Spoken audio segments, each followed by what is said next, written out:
A little known fact about being bullied is it can actually greatly increase your chances of developing an eating disorder. So let's talk today about how bullying and bulimia nervosa are connected, specifically for those of us who identify as female, trans or non-binary.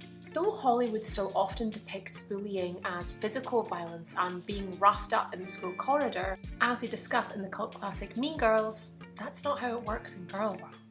What I actually see as an eating disorder specialist is a huge amount of internalized misogyny being involved in these bullying episodes. So let's discuss what that actually means. Internalized misogyny is known as girl-on-girl hate. It's when girls or women pull each other down in an attempt to be the best girl and to make themselves feel better about themselves.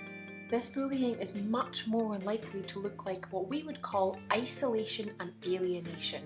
So you might be pushed away from your peers, alienated for any perceived differences that you may have, name-calling, rumour spreading, or academically or socially competing on a really high level with one another to be the smartest or most popular. But why are we doing this as girls and women?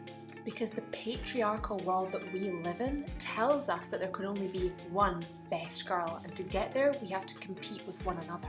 It tells us to rip each other apart, to compete so we can reach that elusive pedestal. But where does bulimia come into this? When we experience bullying like this, it really begins to skew our sense of self and self-perception. Bullying, in my eyes, is very akin to gaslighting. It can be a really consistent form of emotional abuse which makes you feel like you're too thin, you're too fat, you're ugly, you're stupid, you're not enough somehow. Unattractive, unlovable. Like any other eating disorder, bulimia nervosa is a trauma-based coping mechanism. The binging element of bulimia tries to detach us from our trauma. Our overwhelming or intrusive thoughts, feelings and memories attached to that unprocessed trauma, just like bullying. Whereas the purging element of bulimia can often be about trying to start afresh. We might be seeking an element of release or trying to rid ourselves of part of us that we feel shamed about. And as a gentle reminder, purging doesn't just mean making yourself sick. It can also be over-exercising, using laxatives or diet products, or restricting your food intake.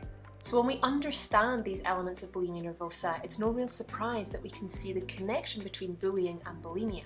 And we mustn't forget that just because the bullying might have ended, it doesn't mean the trauma that went with that bullying has gone away, meaning our bulimia may well continue even long after the bullying has stopped. Because the reality is, we need support and compassion to help us process this very significant trauma before we can move on from our eating disorder. If you are enjoying this so far, please do hit the like and subscribe buttons. It really does help other eating disorder warriors know that I exist. Unfortunately, as always with eating disorders, our very underfunded area of expertise only has a handful of studies on this area, but each of these studies did show a strong correlation between bullying and bulimia nervosa. And it's certainly a link I see regularly in my own practice. So bullying in girl world can lead to a disconnect from our true self and true identity, and in turn creates often negative and very vicious core beliefs about ourselves. And bulimia attempts to support us by initially numbing us from these unwanted and intrusive thoughts, feelings, experiences and memories, and then using purging as a way to try and make things right. As always, if you are struggling with bulimia nervosa, please reach out to your GP, your family doctor or loved one to start your recovery process and get the support and compassion you truly deserve. Also, if you're curious about those 4 different types of bulimia, I'll pop a link in the description to my video on the subject. I'll see you very soon, my love.